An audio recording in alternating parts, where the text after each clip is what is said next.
I told y'all a few weeks ago the Lakers are contenders.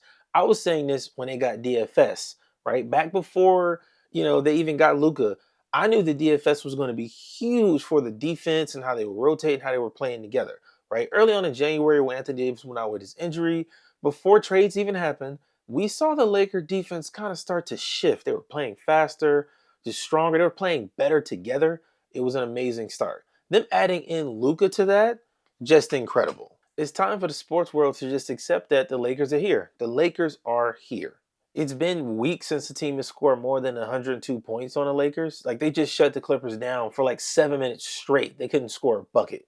They were in prison out there. It was crazy to watch. They got a top three defense since January 1st, right? That defense is locking teams down. And I love that the focus is defense first, because I think when you have players like a LeBron, you got Luca, that offense side, even if it is a problem, it can be figured out, right? Like, that's much easier to figure out versus defense. Defense is way harder to figure out. We know the old adage, offense wins games, defense wins championships.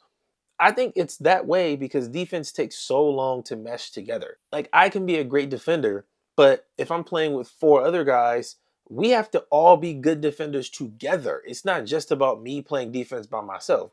Because if somebody sets a screen on me and we switch, now my man that switched onto the guy with the ball has to play good defense too, right? And this is where, again, I want to give JJ Redick his credit, because the defensive leap has come from him taking so much focus and putting it into defense, right? Early on in the season, we saw the Lakers switching and running around and scrambling everywhere, and it was terrible.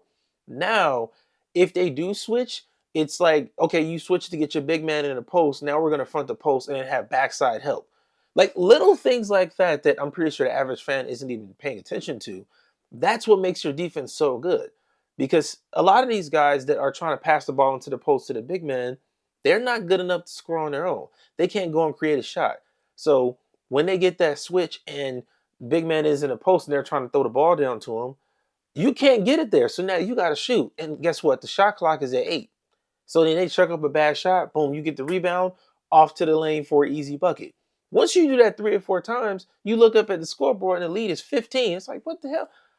That's how you get beat. That's why defense is so damn important. And I just love that JJ comes in and he's like, look, we focused on winning, and walks off. Like, I love that. Like, listening to Darvin Ham last year, it really took away my love for basketball, bro. Like, I hated listening to this guy talk hoops. It was the worst. You go out there and get blown out and dog walked, then you're like, man, that's a hell of a team. I don't want to hear that. I want to hear you be upset and pissed off. Don't tell me that I, as a fan, shouldn't live and die on every game. You're supposed to be winning these damn games. Okay, let me calm down. Another thing I want to talk about is this idea that other fans don't believe this. There are a lot of teams who keep their best players out until they play the Lakers. It's a weird thing that's going on, and we have so much data to prove this. It's not something that's hard to see. You can go back to the last game the Lakers, I think it was the last game they lost, against Charlotte, where they had the close game winner and everything. LaMelo Ball went crazy. LaMelo Ball didn't play a couple games before that. He comes back and he plays. After that, he's playing a little bit, but absolutely terrible. Right? And then we look at a lot of other guys, like with the Clippers. Norman Powell wasn't playing. He's been hurt for weeks. For weeks he's been out. We know how Kawhi's been low managed all season. Not playing fourth quarters, minutes restriction, all of that. All of a sudden, when it's time to play the Lakers, everybody healthy. Everybody got all the energy. And see, I'm the kind of guy that if I get upset or pissed off, I actually play better. I think that's what the Lakers mentality should be. Not being upset that they want to play against you. I would take that as a compliment. You want to play against the Lake Show because we are the show. Cool, cool. So since you want to sit out for weeks and then come in and play us, I'm going to bust your ass. That's the mentality the players need to have. If you think that you're good enough to stay out for 2 weeks, come back in and play and get 30 on us and then go away, great. I want you to think that. So when you step on this court between these lines, I'm going to smoke you. That's the mentality I want from, as a fan watching my team, right? Don't get mad at it because really nothing you could do, right? I would take it, again, as a compliment. And it's even funny that even Luka is noticing this now. Like, if star players like Luka notice this, I know that they're paying attention to us on Lakers Twitter. Shout out to Lakers Twitter, man. So let me ask you this. How do you think the Lakers should handle that? Because again, we have a lot of data to prove this theory to be true. It's not some conspiracy. It's very much true. How would you want your Lakers, as you let's say you're the coach, how do you want your players to handle that? Because again, my mentality is all right, they think you soft, so you got to go out there and show them something. Let me know what you think down in the comments. I think the Lakers now have an identity. This is what makes this team so damn good. Their identity is we got the stars that are going to go out there and they can give you 30 if we need to, either one of them. We even got role players that can give you a 15, 20 ball in Reeves and Rui, right? Then they got dogs. Like, we don't talk enough about how important the dogs are when you're trying to win a championship. You need dogs. You need the guys that'll go out there and say, look, I got 6 fouls. I'm using all of them. I want that. Now, again, you don't want that from your star player. You want that from the dogs. Specifically, I'm talking about Trey Jemison and Jordan Goodwin. These guys know my role is to come in and be scrappy, get rebounds. I'm not even say Vando too. I don't want to forget Vando. But these guys know my job is to be scrappy, get rebounds, defend my ass off, foul them if I have to. Like, let me play this clip from what Jemison said at his press conference. Say it all the time. I love it. Just that aggressiveness, that just no backing down. You know what I'm saying? Like, you come play us, you have to come fight for this win. Like, literally fight for this win. So when teams know that, like, hey, it's gonna be no easy game in LA. That's just huge for us. You know what I'm saying? Letting Luka and Bron go kill and let us do our dirty work. I love that. Like, you hear that? That's the mentality of a dog. Every championship team that goes out there and wins, they have a dog. Because when the other team and their dogs try to attack your star player, you want your dog to step up like, nah, you're not touching him. That's what you need. And you need the guy. I'm pretty sure if Jemison had to elbow somebody to stop him from getting to LeBron, somebody gonna pay that man fine, right? Like, that's what you want. You want the dogs. Because although basketball isn't football on that level of physicality, it's still physical, right? You still go to that point.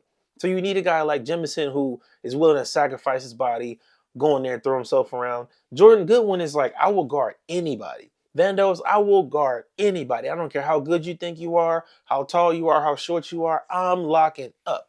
I love that. That's what you need to win. You need dogs. I got a controversial take. Some of y'all might not like it, but it's the truth. LeBron should be in the MVP conversation. First of all, his stats are identical to what it looked like when he won MVP in 2012, 2013. The stats are there, right? That's number one. Number two, I think the impact is on another level right now. Like, he's one of the players in the league that pretty much every team knows this guy is going to elevate this team when he needs to. Like, when you get in the fourth quarter and the game is close, you know where the ball is going. Or at this point now, too, it's even on defense. Like, oh, we got to stop this guy. Cool, we're gonna lock him up. I got him. You know what I'm saying? I think that's MVP level kind of attitudes.